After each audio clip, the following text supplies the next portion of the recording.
పెట్టినప్పుడు రాష్ట్రం ఇప్పుడు 12,93,000 కోట్లు అంటున్నాడు. చివరికి బడ్జెట్ ప్రవేశపెడితే అప్పులు రాష్ట్రానికి ఎంత ఉన్నాయో చెప్పక తప్పదు అని చెప్పి బడ్జెట్ పెట్టడం కూడా పోస్ట్పోన్ చేసినాడు. ఇక చివరికి బడ్జెట్ ప్రవేశపెట్టక తప్పదు అని చెప్పి తప్పనిసరి పరిస్థితుల్లో నవంబర్లో బడ్జెట్ ప్రవేశపెట్టక తప్పల. ఏ రాష్ట్ర ప్రభుత్వం అయినా కానీ ఎవడైనా ఎప్పుడైనా గమనించారా నవంబర్లో బడ్జెట్ ప్రవేశపెట్టడం?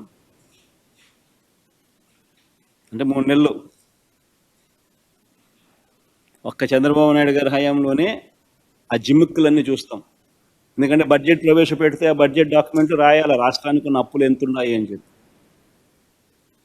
ఆ డాక్యుమెంట్లో రాష్ట్రానికి ఉన్న అప్పులు ఎంత ఉన్నాయని ఒకసారి చూపించేస్తే ఆ తర్వాత ఇంక చంద్రబాబు నాయుడు ముసలి కన్నీరు కాల్చలేడు, డ్రామాలు ఆడలేడు, జగన్ మీద చెప్పినట్టు అన్ని తప్పులు అని చెప్పి తెలిపోతాయి కదా. కాబట్టి బడ్జెట్ డాక్యుమెంట్ ప్రవేశపెట్టడమే నవంబర్ దాకా పోస్ట్ పోన్ చేశాడు. చివరికి నవంబర్లో బడ్జెట్ డాక్యుమెంట్ ప్రవేశపెట్టేసరికి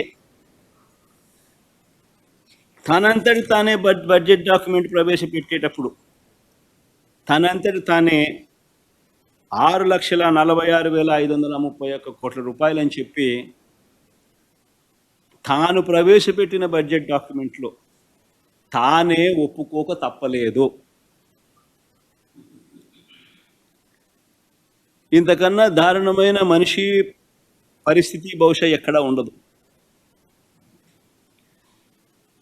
ఈ పెద్ద మనిషి చంద్రబాబు నాయుడు గారు ఇలాంటి మోసాలు చేస్తూ ఉంటాడు ఎప్పుడు కూడా.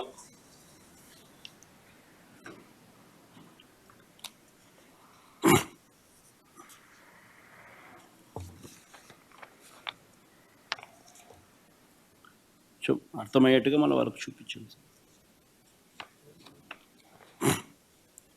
ఎక్కడెక్కడ అంటే 6,46,000 కోట్లు అనేది చూపించు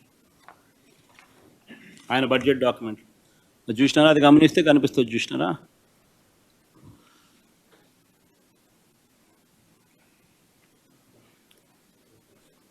అది పబ్లిక్ డెట్ అవుట్ స్టాండింగ్, ఇది గవర్నమెంట్ గ్యారంటీస్ అవుట్ స్టాండింగ్.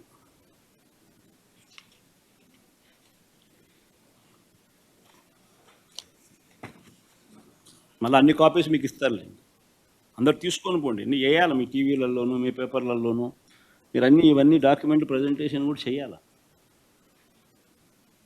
ఏ రకంగా బడ్జెట్ డాక్యుమెంట్ నువ్వు 6,46,000 కోట్లు రాష్ట్ర అప్పులు ఉన్నాయని చెప్పి చూపిస్తూ ఏ రకంగా నువ్వు 14,00,000 కోట్లు 12,00,000 కోట్లు 10,00,000 కోట్లు అని చెప్పి ప్రజలను మిస్లీడ్ చేయడం ఎంత మటుకు ధర్మం అని చెప్పి అర్థమయ్యేట్టుగా అందరూ క్వశ్చన్ చేయాలి.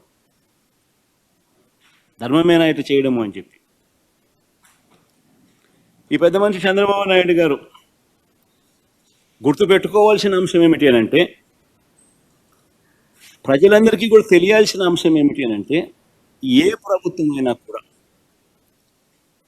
It is governed by FRBM norms. ఏ ప్రభుత్వం అయినా కూడా FRBM ప్రకారము రాష్ట్ర GSDPలో 3%, 3.5% సెంట్రల్ గవర్నమెంట్ డిసైడ్ చేస్తుంది.